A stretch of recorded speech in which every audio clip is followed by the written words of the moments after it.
Joseph Hill was more than just a musician. He was a revolutionary voice in reggae, a prophet of Rastafarian culture, and the driving force behind the legendary group culture. Yet, behind the rhythm and the powerful lyrics lay a life filled with struggles, unanswered questions, and a tragic ending that left fans in shock. In today's video, we reveal the untold story of Joseph Hill, the battles he fought behind the scenes, and what became of his abandoned home. And after decades in the industry, what was his true net worth? All the details you need are right in this video. Let's dive in now. Determining the exact net worth of Joseph Hill, the esteemed lead singer and songwriter for the reggae group culture, is challenging due to limited public financial records. Throughout his career, Hill contributed significantly to the reggae genre, releasing 22 studio albums and achieving international acclaim with hits like 2-7's Clash. Despite his prolific output and influence, specific details about his personal wealth remain undisclosed. It's important to note that many artists in the reggae genre, especially those active during Hill's era, often did not amass substantial financial wealth, as the genre did not always yield significant commercial profits. Joseph Hill was born on January 22, 1949, in Linstead, a town located in St. Catherine Parish in southeastern Jamaica. Raised in a devout Catholic household, his earliest exposure to music came through the church, where he began singing at the tender age of 6. His passion for music quickly deepened, and by the age of 8, he was already crafting his own musical instruments, showcasing an innate creativity and resourcefulness. However, his spiritual and musical journey would take a profound turn when he left home and encountered the Rastafarian faith. Drawn to its spiritual depth and cultural significance, Hill embraced Rastafarianism, which would go on to shape both his personal beliefs and musical career. Hill's entry into the professional music scene came in the late 1960s when he worked as a percussionist with Studio One's Soul Defenders. His talent extended beyond percussion, as he also took on roles as a sound system DJ and backup singer. His early solo career saw the release of singles such as Behold the Land and Take Me Girl in the early 1970s. During this period, he performed with 2 groups, C35 Incorporated and Stepping Stone, both of which included Glenn Washington, who would later become a notable reggae artist. By 1976, Joseph Hill took a major step forward by forming Culture, originally known as the African Disciples. The group featured his cousin Albert Walker and Kenneth Days as backing vocalists, partnering with influential producer Joe Gibbs and sound engineer Errol Thompson, who were collectively known as the Mighty Two. Culture released their debut single, This Time. However, it was the groundbreaking track 2-7's Clash that catapulted them to prominence.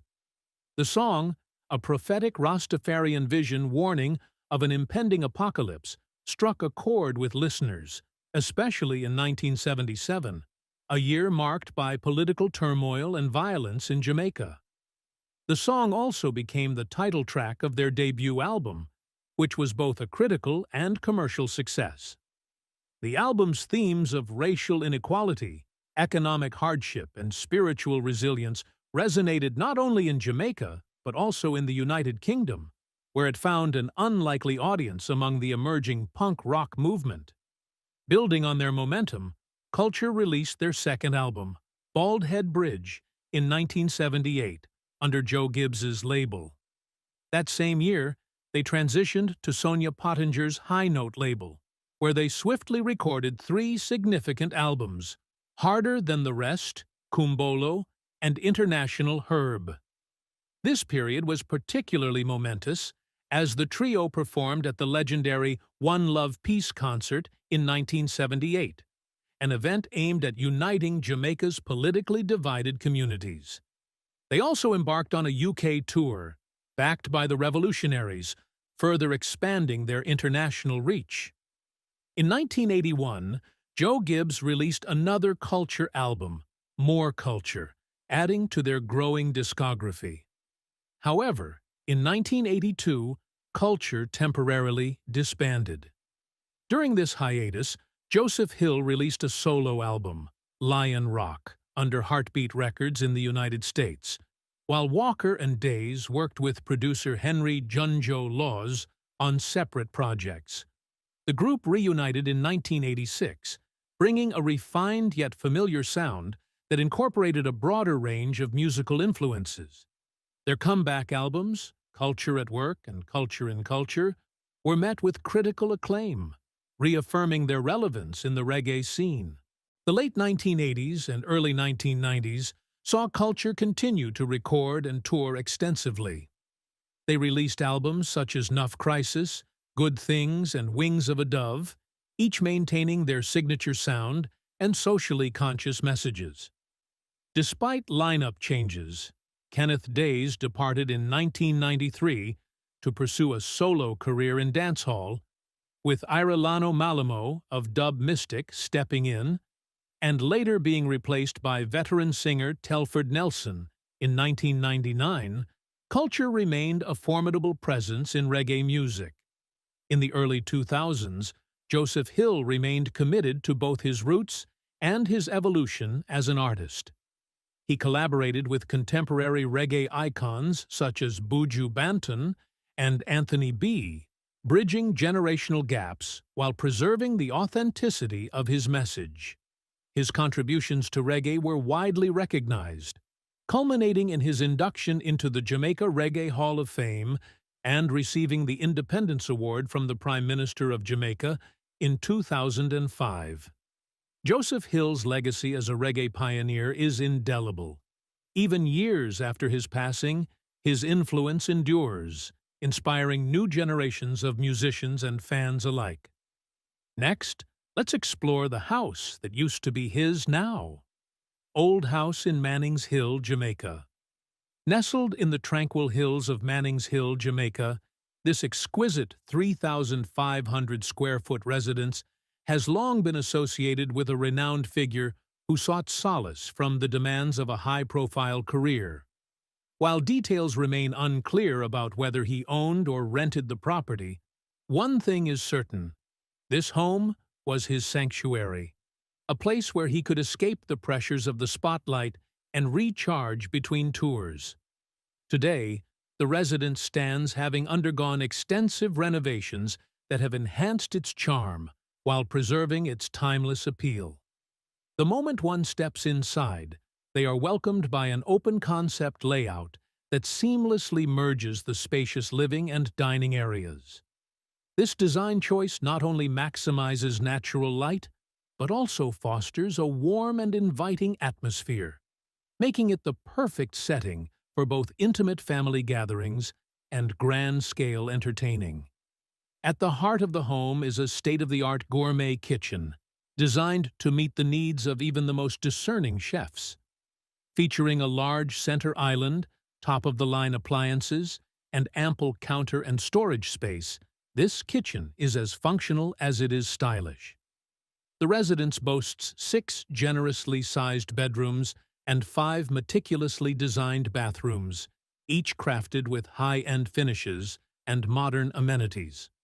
These luxurious retreats provide an unparalleled level of comfort, ensuring that both residents and guests enjoy a serene and restful experience. Beyond the bedrooms, additional amenities elevate the home's appeal, including a fully equipped gym, an entertainment lounge, and a dedicated laundry room, all adorned with contemporary design elements that reflect a commitment to quality and style. Step outside, and the property transforms into a private oasis. A beautifully paved patio extends an invitation for alfresco dining, casual lounging, or lively social gatherings. The custom-designed swimming pool and adjacent hot tub serve as the ultimate relaxation spots, offering a refreshing escape amid the warmth of the Caribbean sun. Surrounding the outdoor space is a lush, meticulously landscaped garden filled with tropical flora, mature trees, and vibrant greenery, ensuring privacy and tranquility. This serene environment provides the perfect contrast to the fast-paced energy of city life, making it an ideal retreat for those seeking peace and relaxation. Whether as a permanent residence or a vacation hideaway, this Manning's Hill property embodies the essence of refined island living. Its combination of luxury, comfort, and natural beauty makes it a truly remarkable place, one that continues to inspire awe and admiration. Abandoned House in St. Catherine, Jamaica. Beyond his musical legacy, there remains an unfinished chapter of his life. An abandoned house in St. Catherine, Jamaica. Once envisioned as a personal sanctuary, the property has been left incomplete for reasons unknown, standing as a silent to an unfulfilled dream. The house, which boasts a generous 1,800 square feet of space, was designed to include 3 bedrooms and 2 bathrooms. It was intended to be a comfortable and spacious residence, possibly a retreat for Hill to find inspiration and relaxation away from the limelight. However, at some point during its construction, work on the property came to an abrupt halt. The structure, which could have been a reflection of the artist's success, now lies abandoned, with no clear indication of when or if it will ever be completed. A visit to the site paints a picture of neglect. The exterior of the home is overwhelmed by wild overgrowth, with weeds and vegetation creeping up the walls and overtaking the grounds. Nature has begun to reclaim the space, giving it an eerie, desolate appearance. Time and the elements have not been kind to the unfinished infrastructure. The walls, once meant to hold the warmth of a family home, are now weathered and deteriorating. The floors, exposed to the elements for years, have also suffered serious degradation, further adding to the property's state of disrepair. While the reasons behind the house's abandonment remain a mystery, its existence raises many questions. Was it financial difficulties, legal issues, or simply a change in priorities that led to its suspension? Whatever the cause, this unfinished structure remains a stark contrast to the vibrant and influential career of Joseph Hill. It serves as a haunting reminder that even icons, despite their success, sometimes leave behind unfinished dreams. Philanthropy. While specific details about the charitable organizations he directly supported remain limited, his influence extended beyond music, reaching various philanthropic efforts that aim to improve the lives of others. One of the most notable examples of his indirect charitable contributions is the South Bend Reggae and World Music Festival, an event that culture helped bring to prominence. This festival has played a crucial role in raising funds for the Pangani Foundation, a nonprofit organization operating in Malawi. The foundation focuses on improving education and healthcare services in the country, where resources are often scarce. Through the festival's efforts, significant funds have been directed toward improving sanitation facilities in primary schools, addressing a critical issue that affects the health, safety, and overall well-being of young students. In many developing regions, inadequate sanitation can lead to severe health problems, including the spread of diseases that hinder school attendance and educational progress. By supporting the Pangani Foundation's mission, the festival, through its connection to Joseph Hill and culture, has helped create a meaningful impact on the lives of Malawian children. Better sanitation facilities mean a healthier learning environment, fewer missed school days, and ultimately, improved opportunities for students to break free from the cycle of poverty. Beyond his indirect support of the Pangani Foundation, Joseph Hill also had a connection to humanitarian efforts in his home country of Jamaica. He supported the Jamaica Red Cross Society, an organization founded in 1948 as part of the British Red Cross. The society has a long history of providing aid in times of crisis, most notably during the aftermath of Hurricane Gilbert in 1988, when thousands of volunteers worked around the clock to distribute relief supplies to those in need. Assistance from the Federation of Red Cross Societies and international partners helped strengthen these efforts, ensuring that critical resources reached affected communities. While Hill may not have always been at the forefront of organized philanthropy, his music and advocacy for social justice have undeniably contributed to charitable causes, reinforcing his commitment to uplifting communities and supporting those in need. Personal life and death. Behind the scenes, Joseph Hill's life was deeply intertwined with that of his wife, Pauline Hill. More than just his life partner, Pauline played an instrumental role in his career, serving as the group's tour manager during their extensive international tours. Her support and organizational skills ensured that culture reached audiences across the world, allowing Hill's powerful messages to spread far beyond the shores of Jamaica. The couple had 3 children, a son, Kenyatta Hill, and 2 daughters, Andrea Hill and Afreen Hill Walker. The Hill family was close-knit, and music was a central force in their lives. Joseph Hill's passion for reggae and his commitment to using music as a tool for social change left an indelible mark not only on his fans, but also on his family. However, tragedy struck in 2006 when Joseph Hill suddenly passed away. On August 19, 2006, while on tour in Berlin, Germany, Hill collapsed unexpectedly. He was 57 years old. His sudden death shocked the reggae world, leaving fans and fellow musicians in mourning. Initially, the cause of death was unclear, but his daughter, Andrea Hill, later confirmed that he had succumbed to liver failure.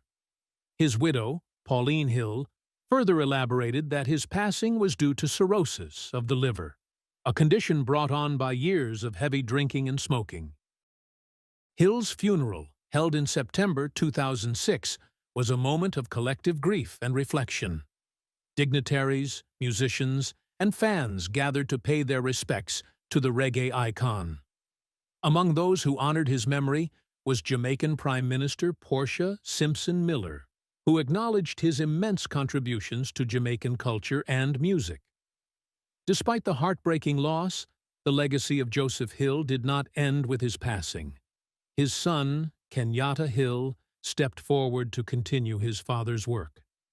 Taking over as the lead singer of culture, Kenyatta honored his father's memory by performing his timeless songs and keeping his message alive. Through his performances, he has ensured that Joseph Hill's influence on reggae remains as strong as ever. Today, the Hill family remains actively involved in preserving and promoting Joseph Hill's musical legacy.